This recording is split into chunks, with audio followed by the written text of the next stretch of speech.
Yidu Krishnamurti. Pada usia 14 tahun, ia ditemukan oleh pemimpin Perhimpunan Teosofi, Nyonya Ani Besan dan Uskup Cw. Leadbeater, II, yang melihat anak itu memiliki aura sangat luar biasa, tanpa sedikit pun sikap mementingkan diri sendiri.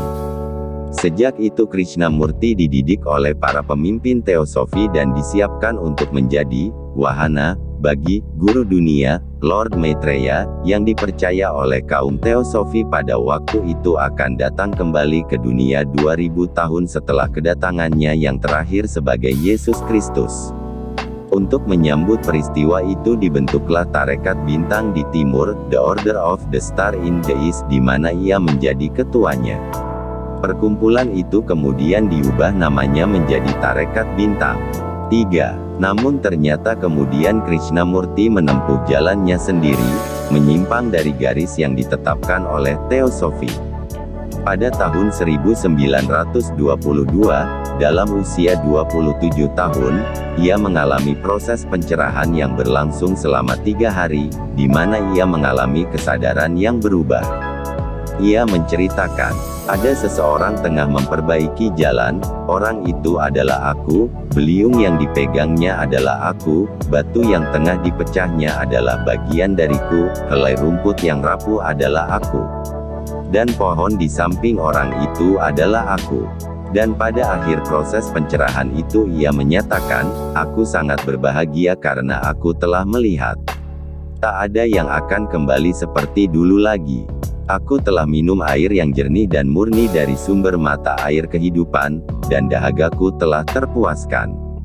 Tak akan pernah lagi aku berada dalam kegelapan, aku telah melihat cahaya itu. Aku telah menyentuh welas asih yang menyembuhkan segenap kesedihan dan penderitaan, itu bukan untukku sendiri, melainkan untuk dunia.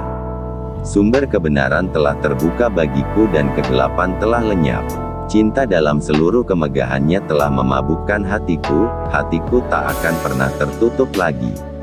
Aku telah minum dari pancuran sukacita dan keindahan abadi. Ia menggambarkan dirinya, mabuk ilahi.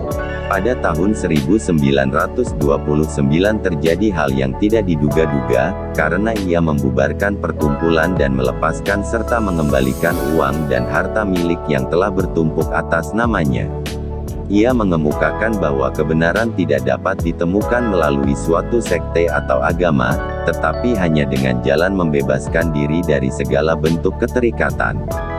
Anda dapat membentuk organisasi-organisasi lain dan mengharapkan orang lain, katanya, tentang hal itu saya tidak menaruh perhatian, juga tidak untuk menciptakan kurungan-kurungan baru.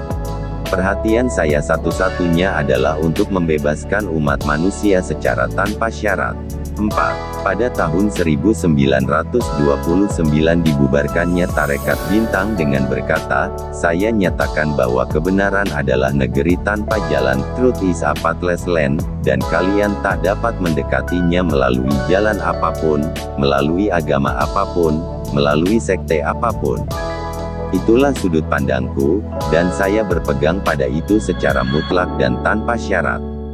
Kebenaran, yang tanpa batas, tak terkondisi, tak dapat didekati melalui jalan apapun, tak dapat diorganisir, tidak semestinya dibentuk suatu organisasi untuk menuntun atau memaksa orang menempuh suatu jalan tertentu.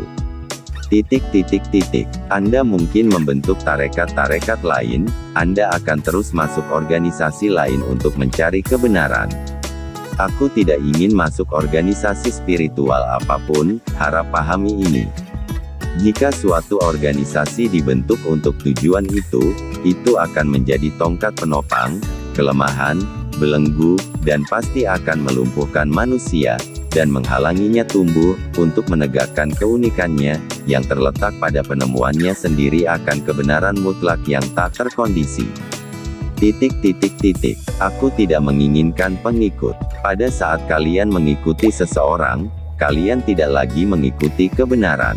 Oleh karena aku bebas, tak terkondisi, utuh, bukan bagian, bukan relatif, melainkan seluruh kebenaran yang abadi, aku menghendaki mereka yang ingin memahamiku, untuk bebas pula, bukan mengikutiku, bukan membuat dariku sebuah kurungan, yang akan menjadi sebuah agama, sebuah sekte. Kini aku telah memutuskan untuk membubarkan tarekat ini, karena kebetulan aku menjadi ketuanya. Kalian boleh membentuk organisasi-organisasi lain dan mengharapkan orang lain. Aku tak peduli dengan itu, tidak pula dengan menciptakan kurungan-kurungan baru, dan hiasan-hiasan baru untuk kurungan itu.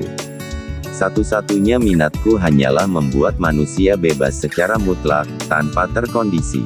Pada tahun 1930 ia keluar dari perhimpunan Teosofi. 5. Sejak itu ia berkelana ke banyak kota di berbagai benua, berbicara kepada setiap orang yang mau mendengarkannya.